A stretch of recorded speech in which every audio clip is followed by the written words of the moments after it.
Gobierno de Navarra. Nafarroako gobernua.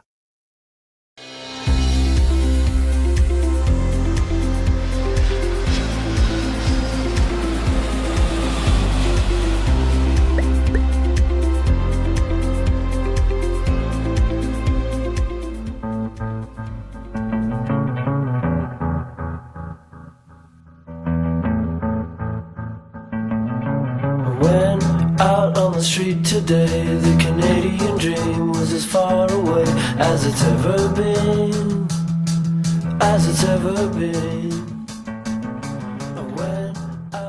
Gaur, Sarasate pasalekura gerturatu gara. Ekaitz Estebanekin hitz egitera, baruke lagunentzat. Jende berria ezagutzea, leku berriak ikustea, janari goxoa frogatzea gustoko du. Eta horrexegatik, etxetik alde egin eta munduko leku ezberdinetara, esperientzia ezberdinak bizitzera joan egin zen. Goazen ba, esperientzia hori buruz kontatzeko daukana entzutera. SOCIA, LISM is here to stay. SOCIA, LISM is the only way.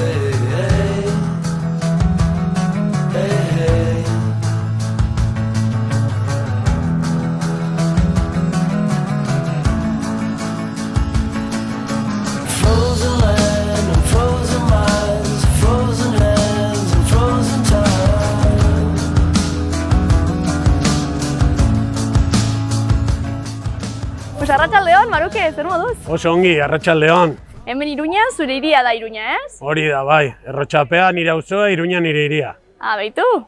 Eta bidaiaria zara zu, naiz eta hemengoa izan, bidaiatzea gustoko duzu? Bai, gustoko daukat eta ahal bezain beste egiten dut, bai. Problema beti da, ez, dirua, denbora... Hori da, eta prioritate kontuak ere bai. Claro. Aber, zertan gastatu nahi duzun gehiago, zertan ez. Eta bidaiatzea gustatzen zaizu, lekuak ezagutzeko, jendea ezagutzeko, edo ze arrazoiengatik bidaiatu egin duzu? Ni gustatzen zait pixka bat ateratzea nire erosotasun zonaldetik, ez? Zona de konfort deitzen duguna. Bai. Orduan gustatzen zait jende ez ezaguna ezagutzea, nire inguruko jendeaz ezberdina dena ere bai, kultura ezberdinak, janaria asko gustatzen zait jatea, eta kirol ezberdinak, orduan mendia dagoen lekutara gustatzen zait joatea, baina gero ere dauzkat, hola inkitue pilo bat. Vale. Orduan... Anitzak. Bai, anitzak oso ezberdinak, orduan gustatu alzait hiri bat, gustatu alzait naturala den leku bat, janaria, museo, orduan gauza pilo bat elikatzeko daude hor kanpoan eta orduan asko gustatzen zait bidaiatzea eta gainera edozein motatako bidaia. Adibidez, horrelako bidai esanguratsuren bat daukazu kontatzeko? Esanguratsuena esango nuke... Esanguratsuenak lehenengoa izan zen Interrail, izan zen niretzako beti gogoratuko dudan bat, ze izan zen azken finean egin nuen lehenengo bidai luzea eta bai denboran eta bai leku asko bisitatu nituena eta batez ere izan zen ni pixkat prestatutako lehenengo bidaia, horrela motxilero moduan, agentziak alde batera utzita eta pixkat ni bilatzen zer egin nahi nuen, zer ikusi nahi nuen, nola mugituko nahi zen eta horrelako gauzak orduan hori izan zen nire lehenengo abentura deituko genuke. Hori markatuta daukazu, ez? Bai, oso markatuta, bai. Ze hiritan egon zinen edo, ze herrialdetan? Egin genuen pixkat kapital garrantzitsuenak deituko nituzkenak, egon ginen Amsterdamen, Berlinen, Rotterdam, Venezian egon ginen, Milanen, Pragan, Vienan, Kroaziako iskina ez ezagun batean Pula deitzen dena. Nahiko luzea orduan? Bai, hilabete bat egon ginen. Lagunekin edo? Bai, 5 lagun joan ginen, bai. 5 uste dut edo 4, 5 uste dut. Eta oso gustora, gauza super ez ezaguna, Iruñetik ateratzen zaren horrela lehenengo aldia gurasorik gabe, pixkat gurasoek ere esportatu horrela ez egin hau, ja zaudezu bakarri munduaren kontra, orduan zuk hartu behar dituzu erabakiak, zer egin, zer ez, eta zer ondorio dakartzaten, orduan hori nahiko divertigarria da niretzat. Imaginatzen dut nahiko abentura haundia izango zela eta orduan nahiko anekdota anitzak izango dituzuela. Bueno, batzuk bai. igual kontetzekoak ez hainbeste, baina... Nolakoa da trenarekin mugitzea Europan barna, erosoa? Ba, ni trena da gehien gustatzen zaidan garraio bidea bidaiatzeko. Batez ere mugitu altzarelako, jendea daukazu inguruan, baina nahi izan ez gero isolatu altzara, eta nahi izan ez gero eman aldiozu pixkat tabarra ondokoari, ere mugitu zaitezke bagoietatik, ikusten duzu paisaia, da pixkat erosoena iruditzen zaidana. Naiz eta gero urrun joan nahi baldin bauzu hegazkina hartu behar duzun, baina horrela garraio bide bezala gehien gustatzen zaidan bidaiatzeko trena da bai. Eta baita ere trenean bertan egiten zenuten lo edo? Gertatzen dena, Interrail egiten duzunean ez direla hain luzeak bidaiak, bai. Ez duzu egiten hemendik Moskuraino dauzkazula ez dakizen bat ordu. Egite duzu hemendik Parisera, abiadura handiko trenean dira 5 ordu, orduan ez hitzaizun ez da ere geratzen gau oso bat lo egiteko. Orduan bai, azkenean egiten genuena zen lokuluska edo pixkat kudeatu bidaiak ahalik eta egun senti gehien izateko lekuetan. Lekuetan, noski. Hori bai, eta horrela aurrezten zenituen hostel gau batzuk, baina egia esan plan hori ezin da asko erabili Interrail batean, ze dira 3-4 orduko, 5 orduko bidaiak, orduan ezin duzu hola ez da ere planeatu. Eta zein izan zen zure gustokoen izan zenuen hiria edo? Hiria? Hanik esango nuke Europan gehien gustatzen zait asko ekialdeko zonalde hori. Polonia, Eslovakia, Eslovenia, Kroazia. Baina gehien gustatzen zaian hiria egon naizenetakoa izan da Praga. Praga, Bai, Praga igual gustatzen zait, dago giro oso polita gauean, herria oso polita, da nahiko zaharra, oso ongi kontserbatuta, janari ezberdina, garagardo onak, orduan pena merezi du. Horrelako plus asko, bai, eta merkea. Merkea ere bai, egia da. Konparatuta beste leku batzuekin da oso merkea. Orduan, nire aukeretako bat Praga da bai. Eta gero Europatik kanpo horrelako bidai potenterik egin duzu? Egon naiz Argentinan, egon naiz Perun, eta gero Kanadan eta Estatu Batuetan. Eta bai... Hori bai izan zela luzeena, Kanada eta Estatu Batuetakoa izan zen luzeena. Azkenean egon nintzen Kanadan 13 hilabete terdi, lanean bidaiatzen pixka denetarik, eta gero Estatu Batuetan hilabete terdi bakarri bidaiatzen oporretan. Osea, joan zinen pixka bat baita ere abentura bila, ez? Osea, ez neukan horrelako, nahi zen pixkat han bizi, baita ere hango bizimoduan bermatu, ez? Edo barneratu? Bai. Asuntoa izan zen justo bukatu nuen karrera, eta egin nahi nuen zerbait, ze karreran ez nuen Erasmusa egin, eta geratu zitzaidan hor... Pendiente. Bai, pendiente zeo zer pixkatola potoloa egitea, nunbaitera joatea bizitzen, asko romantizatu dut nire bizitzan nola izango litzateke beste hiri batean bizitzea, askoz igual kulturalki, askoz aukera gehiagorekin, bizitza soziala ezberdina, orduan beti neukan horrelako... Grina, ez? Bai, grina edo kuriositatea horrelakoa. Eta hasiera batean hasi nintzen Australiarekin pentsatzen, nire zaite eguraldi beroa gustatzen. Ez, Eta gainera daukat izeba bigarren bat Toronton. Orduan azkenean egin nuen munduko izkina batetik bestera, eta joan nintzen ezer gabe, turista moduan, eta denbora... Bisa eta behar duzu, zara joateko edo? Turista moduan badaukazu 6 hilabetetako bisa. 6, bale. Bai, baina izan behar duzu, egonaldi guztirako eskatze dizute hainbat diru izatea. Beitu. Orduan izan behar duzu, hilabeteko $1.000. Orduan ez baldin badaukazu $6.000 izan behar nituen nire kontu korronteko ziurtagiri moduko batean, immigrazioan badezpada eskatzen baldin baziaten aurkezteko. Joaten baldin bazara, naiz eta baimen hori izan, ikusten baldin badute diruri gabe zoazela eta ezer gabe, esate dute zu zertara zatoz herri honetara. Eta ez dizute sartzen uzten. Porrotzen dizute. Orduan, izan behar dituzu horrela, arau batzu bezala, seguru medikoa, bidaiatzekoa, dirua, agian lana, baldin baukazu edo lan eskaintzaren bat, eskatze izkizute horrela gauza batzuk. Eta ni neuzkan guztiak lana ez ezik eta gainera izeba Toronton bizitzin denez, immigrazioarekin egon nintzenean horre elkarrizketa egiten, asko lasaitu ziren ikusi zutenean hor neukala izeba bat eta ez nuela ezer arrarorik egingo han. Eta gero izan nuen sortea, joan behar nintzenean hasi nintzen pixka bat zeintzuk izango ziren nire aukerak ikusten. Bisa hori gabe lan egiteko, ilegal moduan, legal moduan, egon nintzen hemendik kurrikulunak bidaltzen leku ezberdinetara. Bai, leku ezberdinetara, batez ere topografia munduan. Baitu. Zu topografia ikasi duzu. Bai, nik ikasi dut topografia, bai. Eta esen esera ateratzen, baina horietako gauza bat izan zen Working Holiday Visa. Bai. Eta nengoela atera zitzaidan. Eman zidaten ja egon da, osea, ja neukan guzti zahaztuta eta batean hori. Baukazu Working Holiday Visa onartuta, egin dezakezu lana modu legalean.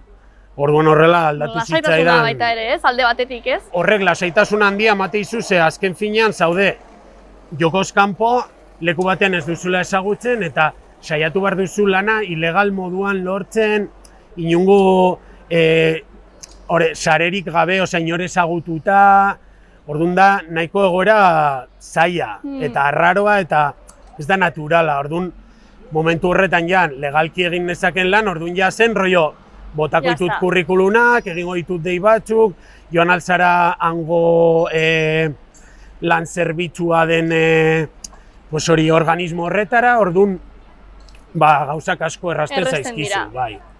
Eta zertaz egin zenuen lan edo, non topatu zenuen lana?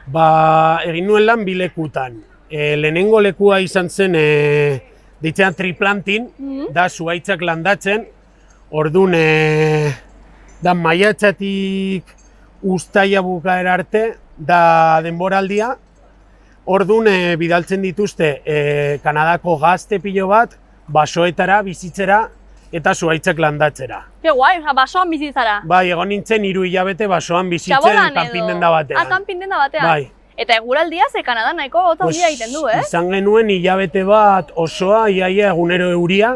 Ostras. Gainera zaude baso erdian, lokatxezko eta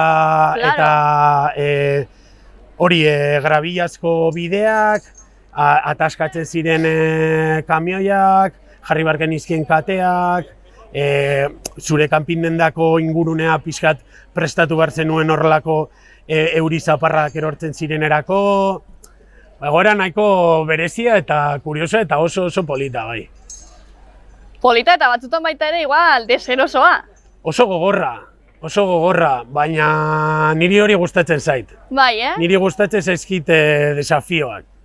Eta esaten zidaten, ero nengoen, ze ni ikusten ninduten nire lankideak, eta baina zu zergatik zaudea inpozik. Ze arazi joan jende guztia dirua egitera. Bai. Ze ordaintzen dute, orduan doaz gazteak, egite dute kriston dirutza horrela 2 hilabetetan, eta gero horrekin ordaintzen dute kurtsoa, edo beraien pisua ez dakinun, edo badoaz igual 6 hilabete oporretan. Saientzata, me amargo, ez? Pasatzen ditute 2 hilabete nahiko kaskar, baina gero badaukat dirua urte osorako. Bai, hori da. Amargatu ez da ere, baina badoaz bai diruaren ideia horrekin. Eta ni, enengoen hainbeste diru egiten, zen fizikoki oso gogorra eta ni nintzen bestea, baina igual 8-9 urte zaharragoa, baina ikusten ninduten egola superpozik denbora guztien eta zergatik zaudean pozik eta da hemen nago esperientzia bizitzen oso berezia dena eta oso unikoa. Bai.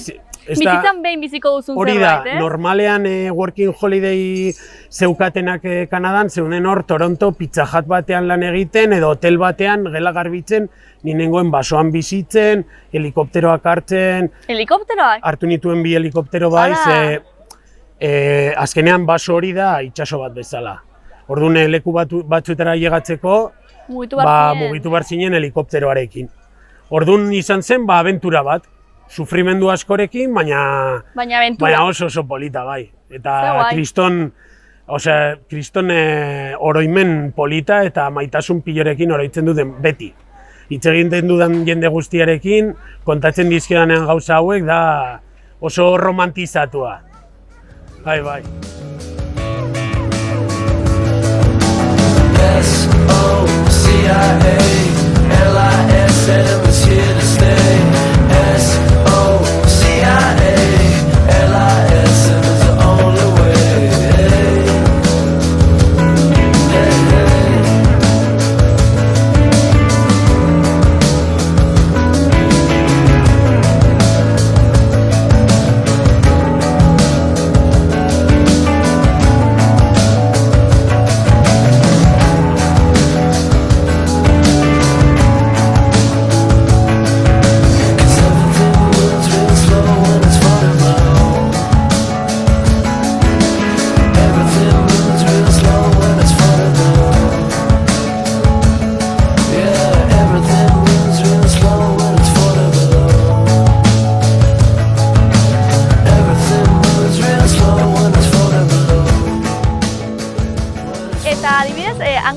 Diozu gehiengoa zela hango jende gaztea, ez? Eta orduan hango jendearekin nola konpontzen zinen? Ingelesa imaginatzen dut? Hasieran izan zen bastante gogorra, ze nire ingelesa zen, negoen hemen hizkuntza eskolan bebi batekin. Vale, bueno. Orduan, badauzkazu horrela erraminta desente elkarrizketa batean egoteko, baina han konturatu nintzen zer zen, horrela, bate aurpegiz aurpegiko elkarrizketa batean egotea pertsona batekin, edo batean talde batean sartzea, gazte talde bat, bromekin, ari dira parte hartzen iskinaz berrinetatik, orduan hori guztia jarraitzeko eta kontestua super zaila. Oso zaila, orduan hori izan zen ere bai niretzako bizitzen izan dudan ingeleseko akademia hoberena. Claro. Ze ikasi nuen, azkenean, zaplastekoka ikasi nuen ingelesa, zen nahi nuen beraiekin harremandu, superjatorrak ziren, jende gaztea, divertigarriak, interesgarriak. Orduan ni hor jarri nintzen, gainera hori, zegoen Kolonbiako mutiko bat, iaia betidanik bizi izan dela Kanadan, baina ama hizkuntza zeukala gaztelera, eta ni esan nion lehengo gunean mesedez, nirekin ez hitz egin tutik ere ez gazteleraz, ikasi nahi dut ingelesa, zerbait galdetzen baldin badizut orduan bai, baina egizu ingelesez nirekin. Nik uste hori baitere aukera ona ez, eta egin zenuela hori esatearekin, ze bestela horre komodin hori hartzen baldin baduzu, igual... Ni ingelesaren asunto oso serio hartu nuen. Ze ni gustatzen zaidan ez jende guztiarekin hitz egitean nahi nuen ingelesa jakin, eta nahi nuen erraminta hori izan niretzat. Orduan bai hasieratik Toronton joan nintzela akademia batetara ikusten duzu jendea beraien erosotasunean portatzen, eta ni hori ez nuen nahi, orduan bai egin nuela horrela nire apostua eta kristona ahalegina ingelesa eta ingelesa ikasiko dut, eta ikasiko dut ingelesan bromak egiten, eta ikasiko dut ingelesez haserretzen, eta lortu nuen bai. Eta superpozik horrekin. Noski.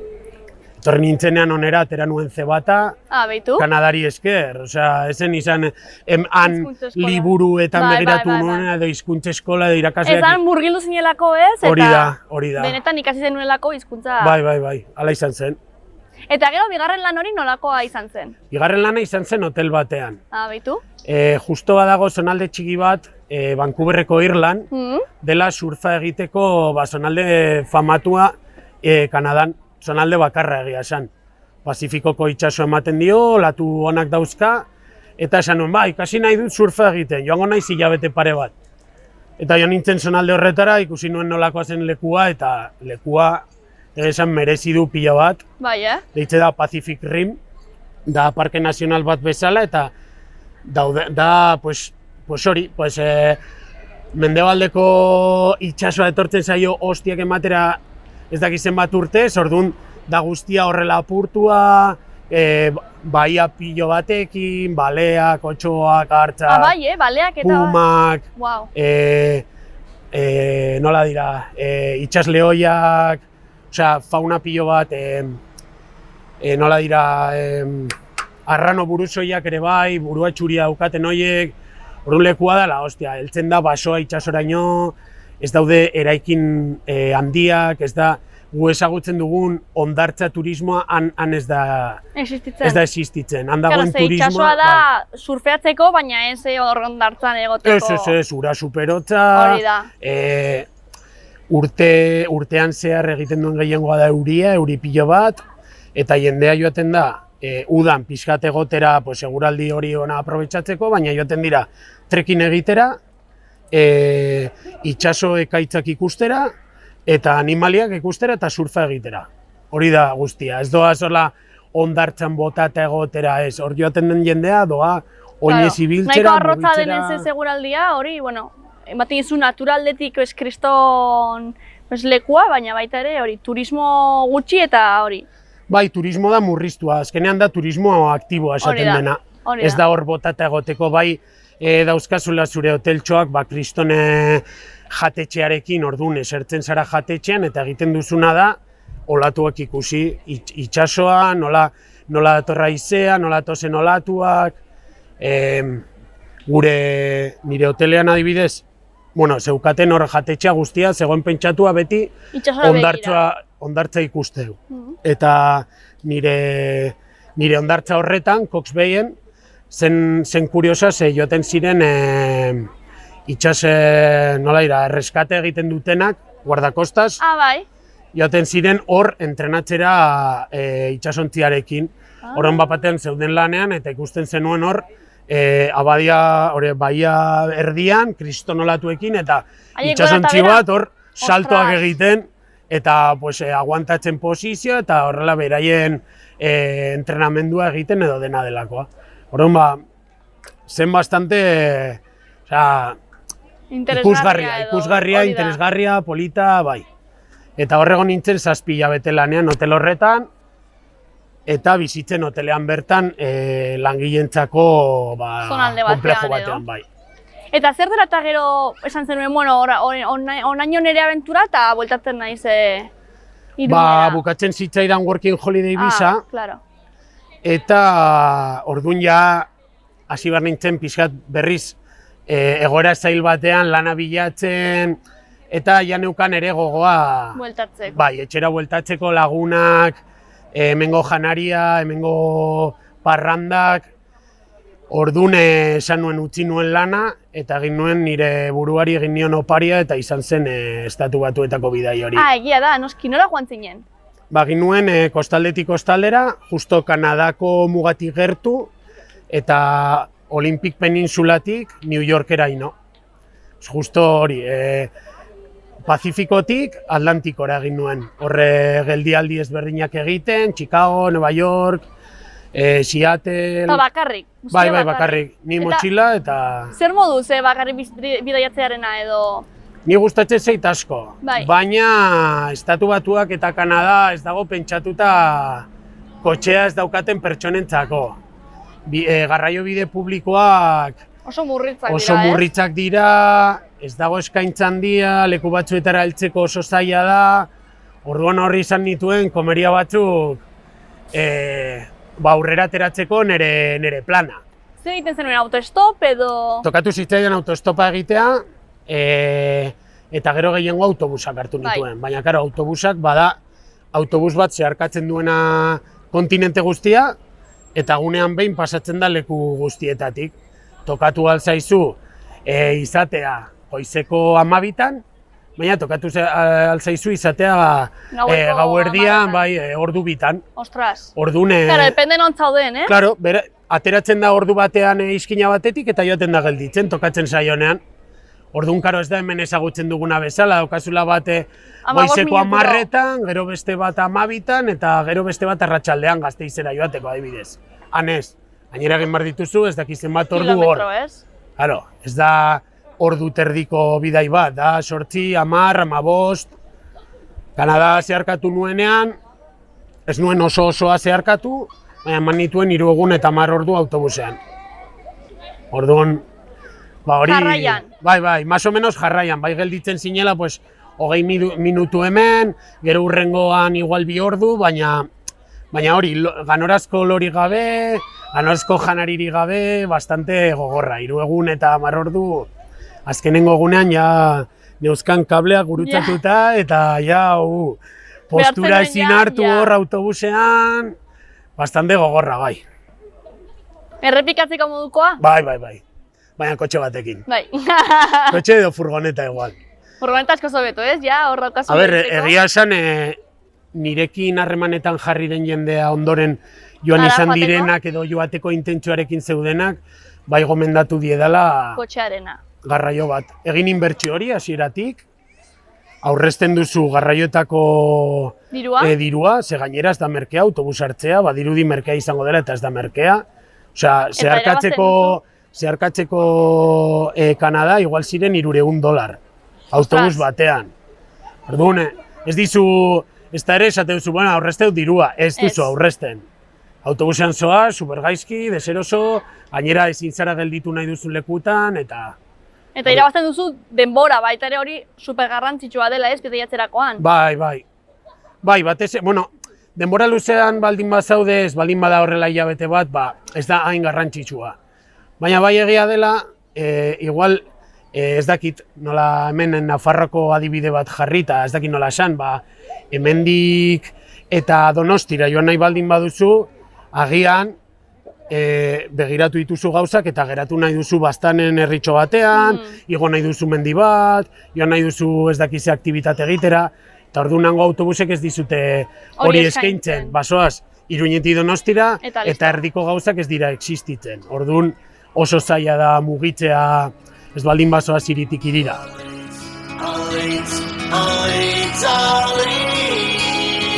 It's something that they'll never understand. We're all leads, the proudest fans in all of England. We're super leads, we're on our way, we sing at home, we sing away, united all together, super leads. If it's red, we'll paint it white, we'll sing for you all through the night, and we'll never stop singing for Leeds. We're the Mavericks, we're the mystery, it's something about our history, and we'll never stop singing for Leeds. Yours might be a club to you, but ours is our religion too. Estatu Batuetan egon eta gero, noiz esan zenuen, bueno, pues listo, orain banoa etxera, eta egonez familia lagunekin, eta... Egia esan data askoz lehenagotik neukan jarrita. Bai, Bai, itzuli nintzen Errotxapeako jaietara. Sabatzen neukan hori zen? Bai, ja, esan nuen, benga, zer egingo du. Neuzkan Aste Santua, San Ferminak eta auzoko jaiak, eta azkenean esan nuen, benga. Auzoko jaietara bueltatuko naiz, kaineko juerga pare bat, eta ja San Ferminetarako, eta horrela egin nuen. Orduan lehenagotik erabakita neukan, bai. Azten nolako harrera, ez? Osea, hortik joaten zara horrelako esperientzia hundiarekin, eta orain buelta, eta azkenean hemengo uda baita eda pixka bat, hola... Bai, osea, etorri nintzen ere intentzio horrekin. Azkenengo bolada hangoa, enuen ia juergarik egin, orduan nahi nuen horrela bizitza sozial pixka bat, juerga, katxondeoa... Eta ez zitzaizun pixka eta arrotza egin, hainbeste denbora kanpoan egon ondoren, honea bueltatu eta... Ez dakit zenuen, periodo adaptazion deitzen den hori... Hori kurioso egin zitzaidan niri eta gainontzeko jendeari igual gehiago, ze izan nituen lagunak pentsatzen zutela oso aldatua etorriko nintzela, gero Erasmuseko jendea etortzen denean batzutan kostatzen zaie beraien burua kokatzea, nola egon hemen, eta ni egia esan, etorri nintzen ja adaptatua. Osea, etorri nintzen ja burua hemen neukala, neuzkan kriston gogoak etortzeko, nintzen nahiko konsiente hemengo realitateaz, batez ere sozialki nola egon nintzen eta gurasoen etxera etortzen nintzela, orduan etorri nintzen eta esaten ziaten lagunek, tio, estás como siempre. Osea, horrela esaten ziaten, ez zara ez zer aldatu. Bai. Osea, ni horrekin pozik, ze azken finean ni naizen modukoa naiz, nahiko arronago horretaz, gustatzen zain nolakoa naizen, eta ez dut hain errez horrela aldatzen nire pertsonalitatea edo portatzeko modua jendearekin. Ni naizen bezalakoa hemen, Kanadan, Inglaterran eta leku guztietan. Eta kontrako partean adibidez, horrelako izaera pues, soziala, irekia ez, izatearekin, herrialde batera joatea eta ez izatea kapaz, brometan aritzeko kapaz, eta zaila da hori? Egiten zitzaidan oso arraroa isilik egotea. Nien naiz inoiz isilik egoten, nabaritzen ari zareten ez. Eta han gertatzen zitzaidan, geratu behar nintzela izkina batean, entzuten eta saiatzen hor gertatzen ari zen guztia eta hitz egiten ari zen gauza guztiek ulertzen eta goera eta nintzen esertaz enteratzen askotan. Eta hori bai egiten zitzaidala arrotza, pixka gogorra, esfortzu jarri beharrekoa, baina aldi berean ere interesgarria ere esfortzu hori egin behar izatea eta ikastea eta gainera ikuste dituzu zure aurrera pausu propioak, ez? Ikuste duzu nola garatzen zaren, nola hartzen dituzun horrelako jakituria, hizkera, hizkuntza hitz ezberdinak eta nola joaten den hori guztia hazten zure barruan eta horrek ere kriston motivazioa zen niretzako ere bai. Eta gero, ikasi zenuen guzti hori alde batera utzi zenuen, ingelesa ikasketak eta alde batera edo jarraitu zenuen ingelesa ikasten, hemen zeundela? Ikasi ez nuke esango, egin izan dudana da mantendu. Bai etorri nintzenean, aprobetxatu nuen karrerilla hizkuntza eskolara joateko eta ateratzeko zebata, hizkuntza eskola zen beste rollo bat, ze azkenean hangoak ziren gaztelera hizlaria guztiak, orduan ninengoen batez ere entzuterakoan pixkat maila gorago batean, orduan aprobetxatu nuen ateratzeko zebata, baina ez nuke esango ikastea bezala izan denik, baina bai jarraitzen dudala musika ingelesez ikusten, orain seriak eta pelikulak ikusten ditu bertsio originalean eta askoz gehiago disfrutatzen ditut. Orduan kontxiratu daiteke ikasketa edo mantenimendua, ez dakit nola esan. Eta gero, Ingalaterrara ere joan zinen, ez? Bai, egon nintzen hemen denboraldi bat, lan mundua dagoen moduan, eta erabaki nuen Inglaterran saiatzea.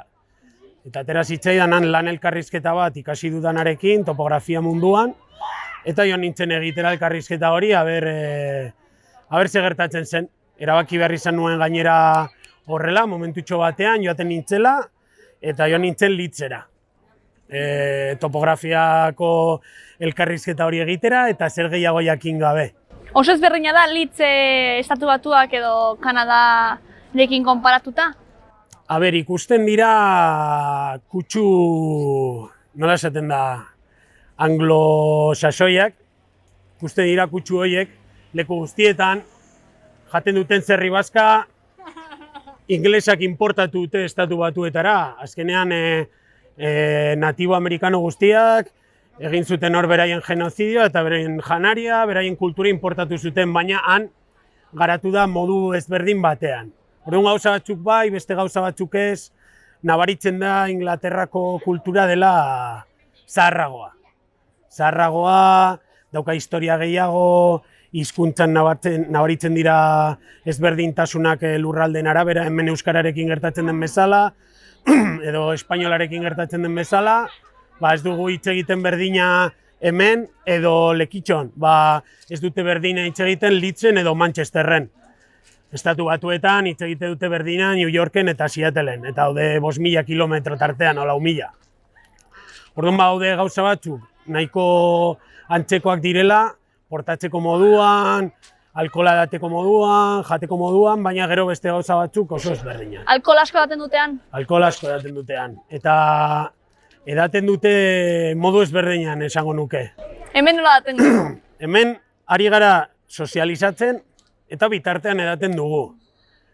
Han badoaz edatera eta agian bitartean sozializatzen dute. Orduan bukaera ez da berdina. Batean zaude pozik eta bestean zaude arrastakalunekin.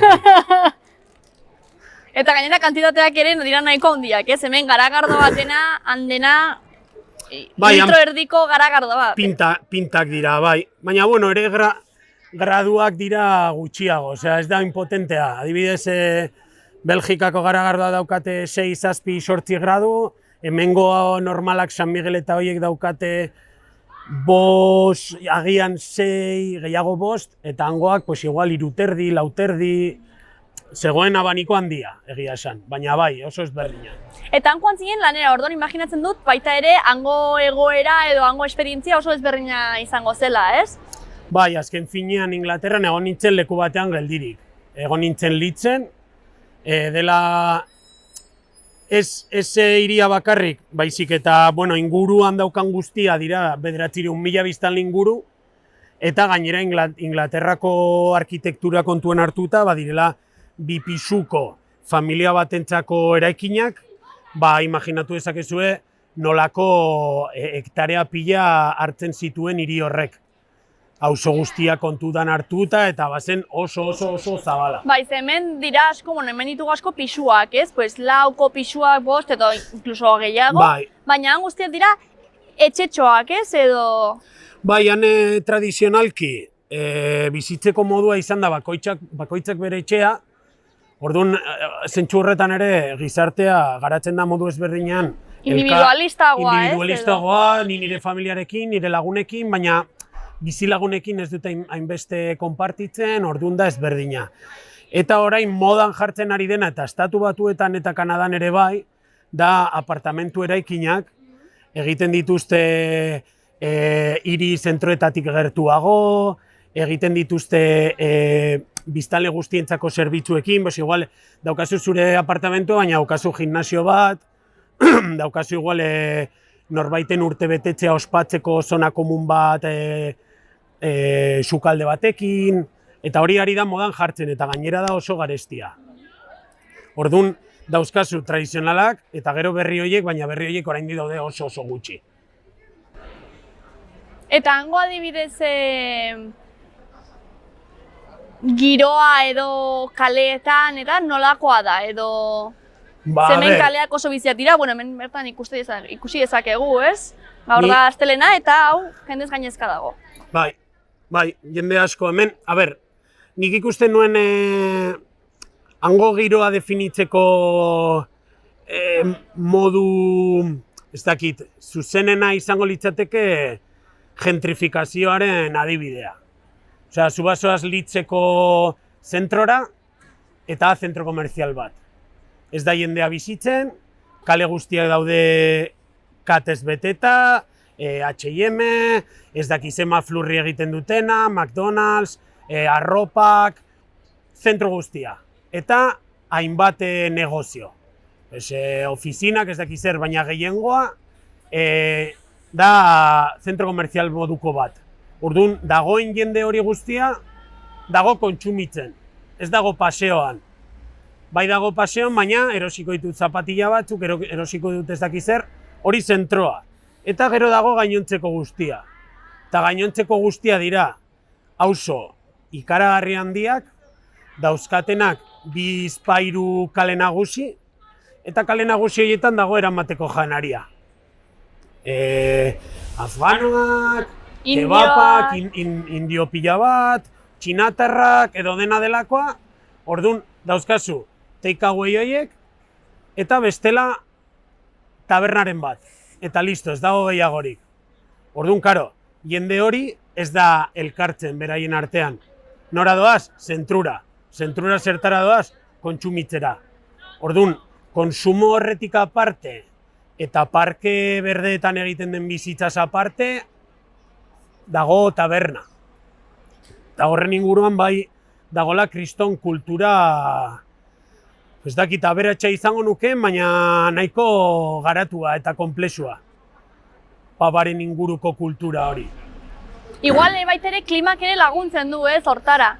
Hemen, neguan ez, baina gehiengo hilabetetan nahiko eguraldi ona daukagu, ez? Baina ez dakit argia adibidez faltan somatzen zenuen? Argi falta. Bai eta ez. Sortea izan nuen, ze gehien bat egiten nuen lana kalean, orduan eguzkia ematen zidan asko eta asko, eguzkia, edo lainoak, edo euria.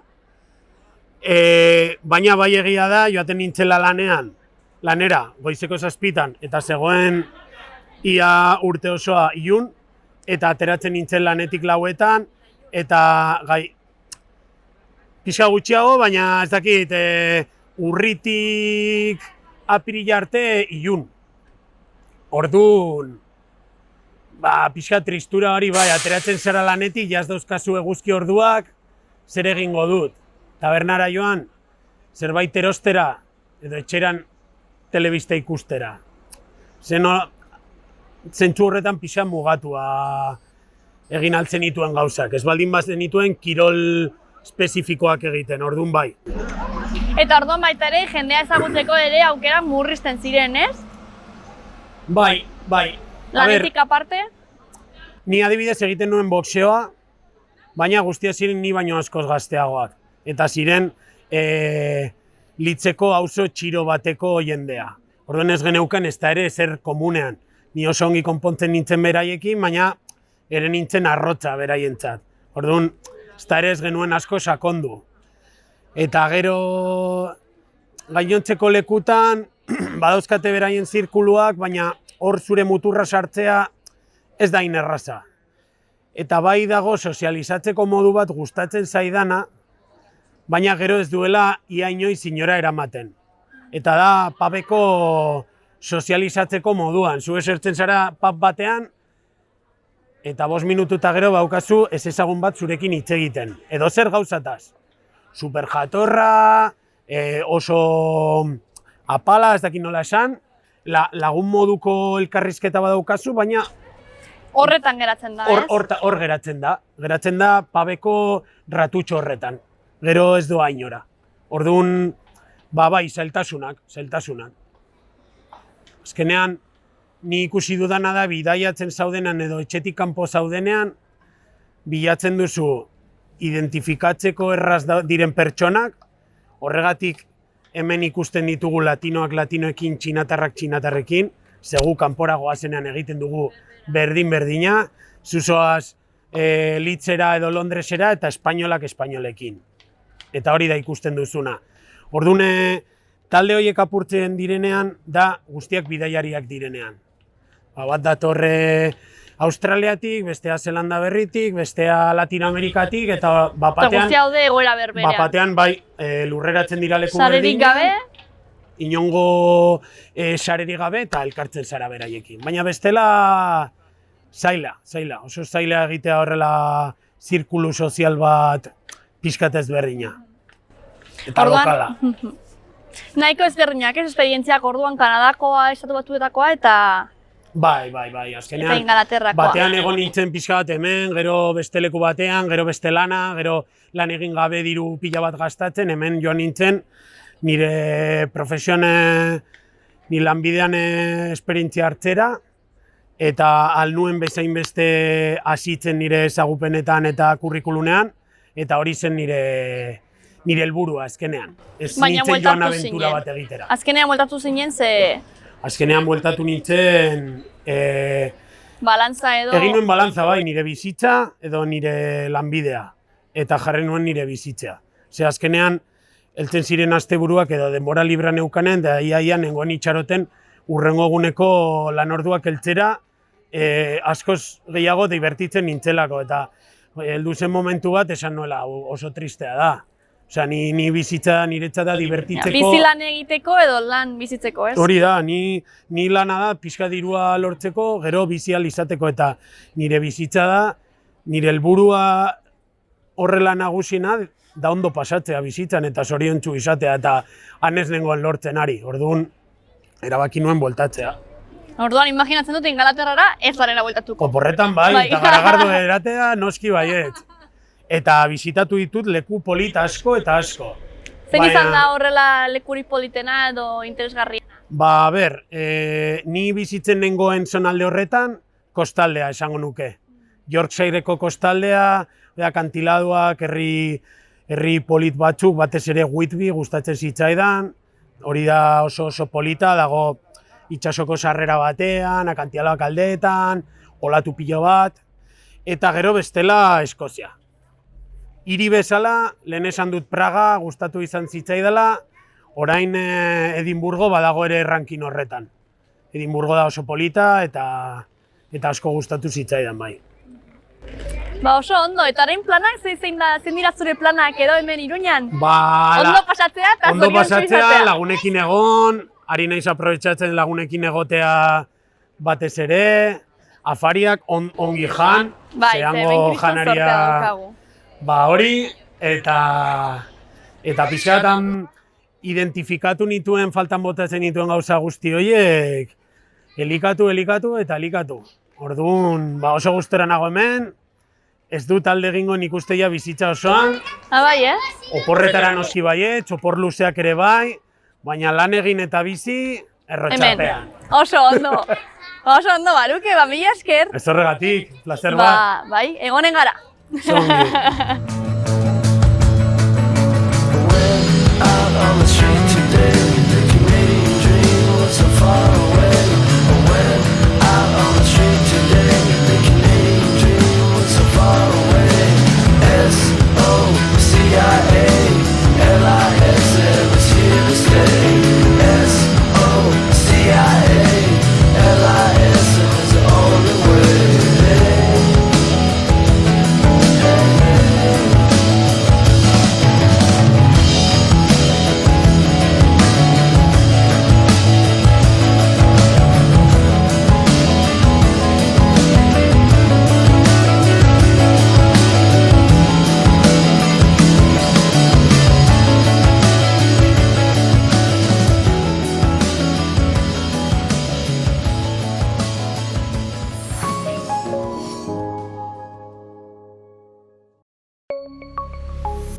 Gobierno de Navarra. Nafarroako gobernua.